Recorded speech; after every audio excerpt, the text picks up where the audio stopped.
आपने शिक्षक भर्ती पर मुझे प्रश्न पूछने का अवसर दिया, उसके लिए मैं आपको धन्यवाद देता हूं। हमारा बेसिक शिक्षा विभाग जो 50 साल पुराना विभाग है, जिसमें 2 करोड़ 60 लाख छात्र पढ़ रहे हैं, जिसमें 50,80,000 शिक्षकों के पद हैं, लेकिन पिछले 6 साल से 1.5 लाख पद खाली पड़े हैं और भर्ती है 0। वो विभाग जो आदरणीय नेताजी मुलायम सिंह जी और आदरणीय बाबूजी कल्याण सिंह जी का पसंदीदा विभाग था, जिन्होंने प्राथमिक विद्यालयों को विस्तार से बढ़ाने के लिए और शिक्षक नियुक्तियों को करने के लिए विशेष योगदान दिया, आज वही शिक्षक जो क्लास में भी पढ़ाता है सर, टेस्ट भी देता है, कॉपियां भी जांचता है, प्रोग्रेस रिपोर्ट भी बच्चों की बनाता है, अटेंडेंस भी लगाता है, स्कूल के रिकॉर्ड भी मेंटेन करता है, गवर्नमेंट पोर्टल को भी अपडेट करता है, मिड डे मील चलाता है, टेक्स्ट बुक बांटता है, इलेक्शन ड्यूटी में भी जाता है, सेंसस पे भी काम करता है, कोविड के खराब समय में प्रदेश सरकार का मदद करता है, सर्वे करता है और अभी फिलहाल में SIR का जो जबरदस्त काम करता है। ऐसे शिक्षकों को इतनी जरूरी काम जो ये शिक्षक करते हैं, उनकी भर्ती पिछले 6 साल में 0। वो ही शिक्षक जो 7,630 जर्जर स्कूलों में पढ़ाने जाता है, हजारों ऐसे स्कूलों में पढ़ाने जाता है जिनके लिए कच्ची रोडें हैं, लेकिन उनकी भर्ती पिछले 6 साल में 0। 5 लाख BEd BTC करके छात्र हर साल निकल के आते हैं। 40 लाख BEd BTC करके छात्र पिछले 6 सालों में सड़कों पे, गांवों में, शहरों में दर दर की ठोकर खा रहे हैं। 12,000 टीचर हर साल रिटायर हो रहे हैं। 9,508 ऐसे स्कूल हैं जहां पर एक ही शिक्षक है, सिर्फ एक शिक्षक। आप बताइए उनका, उस स्कूल का स्टैंडर्ड क्या होगा। 23-24 में, अकेले 23-24 में 16 लाख बच्चों ने ड्रॉप आउट कर लिया। दिव्यांग बच्चों के जो शिक्षक, दिव्यांग बच्चों को पढ़ाने के लिए जो शिक्षकों की जरूरत है, ऐसे 5,300 पद खाली पड़े हैं।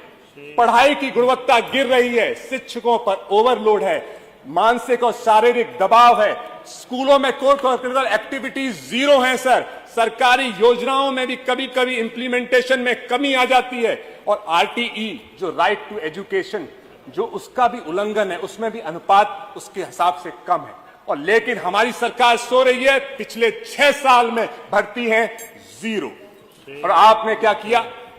उत्तर प्रदेश की सरकार ने क्या किया? आदरणीय मंत्री जी हैं, आदरणीय मंत्री जी ने कहा 2017 से पहले कोई काम ही नहीं हुआ। 2017 से पहले आदरणीय बाबूजी भी मुख्यमंत्री रहे, आदरणीय नेताजी भी मुख्यमंत्री रहे, आदरणीय राजनाथ सिंह भी मुख्यमंत्री रहे, सभी ने शिक्षक विभाग को आगे बढ़ाने का काम किया। लेकिन आपने क्या किया? 2018 में 69,000 जो सरकारी भर्ती निकली थी वो कोर्ट में हलगी पड़ी है। आपने क्या किया? अनुपात के झूठे आंकड़ों को देने के चक्कर में आपने शिक्षा मित्र को शिक्षकों में जोड़ लिया, और लेकिन जब उनको सैलरी देने का वादा आया तो आपने सिर्फ दी 10,000 रुपए सैलरी। आपने क्या किया? 26,000 कंपोजिट स्कूल बंद कर दिए। आपने क्या किया?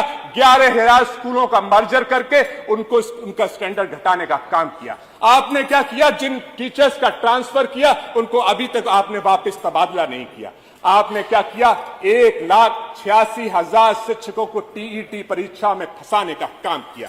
आपने क्या किया? मानव संपदा पोर्टल पे, जहां पे शिक्षकों के विवाद, उनके वेतन से रिलेटेड समस्याएं 7 दिन में सुलझ जानी चाहिए, वो लाखों की समस्याएं बहुत महीनों तक लंबित पड़ी हैं। ये है आपको शिक्षकों से लेकर आपकी सीरियसनेस। और आप कभी कभार जाते हैं और वार्षिक योजनाओं में बताते हैं कि आप भर्ती करेंगे। मेरा सब प्रश्न आ रहा है। हाँ, प्लीज। तो शिक्षकों से, शिक्षा से इतना नुकसान क्यों है? आप क्यों नहीं चाहते कि लोग यहाँ के पढ़ें? क्यों कि सिर्फ इसलिए कि शायद वो प्रश्न पूछेंगे? क्यों आप शिक्षा से इतना घृणा करते हैं? क्यों शिक्षकों की भर्ती आप नहीं करते? तो मेरा सर, शायद आप इसलिए कर रहे हो कि आपको आरक्षण ना देना पड़े। आरक्षण देंगे तो पिछड़े, दलितों, पीड़ित परिवार के लोग शिक्षक बनेंगे, आपसे सवाल उठाएंगे, मुख्य धारा से जुड़ेंगे। हो सकता है आप आरक्षण के खिलाफ हो, इसीलिए शिक्षा के खिलाफ हो। आदरणीय बाबूजी ने कहा था, आरक्षण आपका हक है, आपका अधिकार है, छीन लो। इस मानसिकता से बाबूजी ने बीजेपी को भी बढ़ाया था, आपको भी शिक्षा दी थी। तो आदरणीय मंत्री जी से मेरा सवाल है कि जो रिटायरमेंट दर है हर साल की, 12,000 लोगों के जो रिटायर हो रहे हैं, और जो खाली पद है उनको ध्यान में रखते हुए खाली पदों को समयबद्ध भरने से और रिटायरमेंट दर के हिसाब से हर साल शिक्षक भर्ती निकालने पे क्या सरकार विचार करेगी, और करेगी तो कब तक, और नहीं करेगी तो क्यों नहीं। प्रभु नारायण।